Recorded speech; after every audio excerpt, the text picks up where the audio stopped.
Alright ladies and gentlemen, it is your boy Ryan Thomas here, and so I'm going to be doing a little review of the Canon G7X, which is a camera that I've owned now since owning the GH4, so this has been about 6 or 7 weeks, and I'm going to tell you what I like about it, what I don't like about it, what I found out about it that you might not know, and it might not be in a spec list, but might just be little quirks that the camera has, so let me tell you about those. Okay, so first off is the fact that it's a little bit chunkier than your standard point and shoot.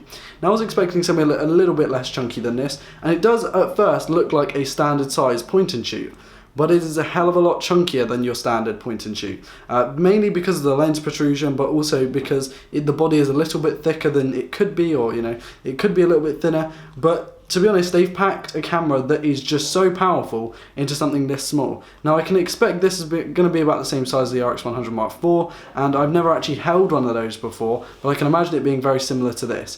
So the thing with the offset is that actually the lens is slightly to the left if you're holding it from the top, so it's not in the direct center, and that means that it might not, it might be a little bit easier to get in your pocket because this is further up, and it's definitely pocketable if you have bigger pockets. I'm not comfortably gonna get it in my shorts pockets, not because they're too tight or anything, but actually because the pockets are too small to hold this, and I'm scared it's gonna fall out. And that kind of leads me on to the next bit. It's a very kind of like precious camera that you don't really want to be chucking around and it being rugged, when in fact it is a pretty rugged little camera, but you don't really, it's made of metal. The construction is really, really well made. It's got a nice touch on the front, a nice kind of grip. It's got a thumb grip. It is really, really nice to hold, and it feels like a very, very premium device, and that is because it is a really premium device, but at the same time it's also quite durable. It's not going to break very easily. That kind of links me on to a contradiction, is that the screen, now it doesn't damage easily, and there's nothing wrong with it. It just picks up very, very small micro scratches, and it picks them up quite quickly. So I would recommend you buy a screen protector. This was something that someone recommended to me, but I forgot to buy it at the time, and it really does kind of hurt things if you want to resell it, because of course you're going to lose the kind of perfect front of the screen. Talking about the screen, it is a 3-inch touchscreen, and that flips up as well. It is basically the perfect screen you could get, because it does flip up. Obviously it's not very angled, so you can't flip it out to the side or flip it below, but it is just a flip up, so you can see yourself, you can see from a high kind of angle, and then obviously you can't see it from a low angle, but you can indeed flip it up, and that is the coolest thing about this screen. It's also touchscreen, which I may have kind of disabled halfway through owning this and thought it was broken, when actually I just disabled it, re-enabled it, and it works just fine. You can do touch to focus, you can navigate the menus, and if you don't want the touchscreen, like I said, you can disable it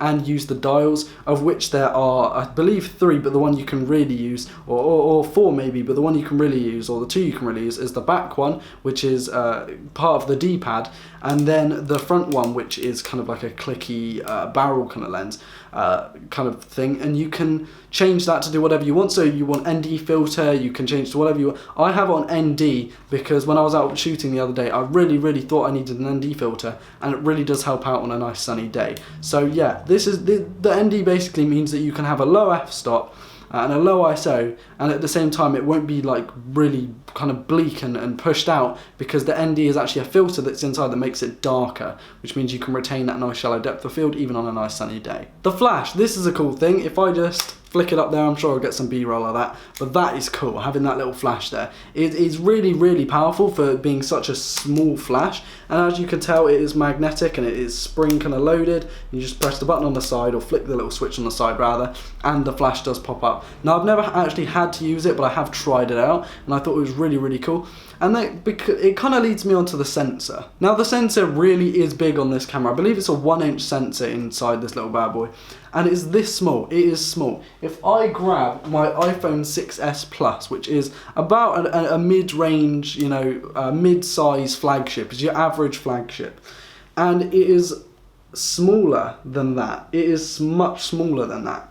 And that's cool. Obviously, like I said, it's a bit thicker, but it's kind of like a small camera, and you're getting a 1-inch sensor in it, which is awesome. This means that low light's going to be good, and especially for video, you're going to get nice shots with nice bokeh, because of course the lens is, now this is important, it is a 24 to 100mm equivalent, so it's not exactly that, but it's an equivalent on a 35mm scale, and it's f1.8 to 2.8, which means at f1.8 at the widest, you're going to be getting such shallow depth of field. It is crazy, and I'll try and include some test video and test shots for you.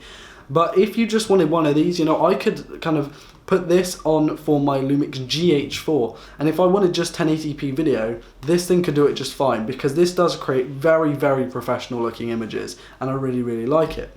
Also, what's part of it is that it has a different dial, so you can go, you know, you've got all your standard program and manual and video settings, which is cool, and your scene settings, which is cool for photos, but the movie mode is the one that I use for it, basically 99.9% of the time. And with this, you do get incredible looking video, up to 1080p 60 frames per second. I always leave it in 30 frames per second at 1080p, just because I don't see the need for 60 FPS video. It kind of makes a little bit more sense if you're playing games, but it doesn't really make that much sense when you're playing video. I reckon you should watch something at 30, play something at 60 or 144. So yeah, it does come out at 60 FPS if you really want that, but I'd always turn that off. It also saves a little bit of file space. And that's basically what I think about it. I think it is a magnificent camera. This thing cost me about 325 to 350 pounds. It's one of those, I can't remember which, I believe it's at 350, but I have seen it for 325 from SLR Hut. And these guys, you know, these are really, really powerful cameras, because, okay, you can't change the lenses on them, but I don't know why you'd want to something this small, because the lens is glorious. Not only that, but you're getting a touchscreen, you're getting absolutely stunning video that competes with DSLR stuff, because not only is the sensor decently big, okay, not as big as DSLR stuff, but it's decently big, but you're getting a great lens and a great sensor. Everything about it is just great for video, and I really do recommend it. Now, overall, I would have to give this a 9.5 out of 10. The only thing I think it's missing, you know, it's got NFC, it's got Wi-Fi, it's got all this. The only thing that I think it's missing is the 4K video, which the RX100 Mark IV can do. But considering this is half the price of that, I don't think you can actually go wrong. This is a stunning camera. Would recommend 10 out of 10. I've been using it for all my vlogs. I'll leave the vlog links in the description. It is absolutely awesome. My vlogs maybe not as much as the camera is, but the camera is absolutely amazing. I use it on a daily basis. I hope you guys enjoyed the video. So thanks for watching, guys, and we'll see you in the next one. Peace.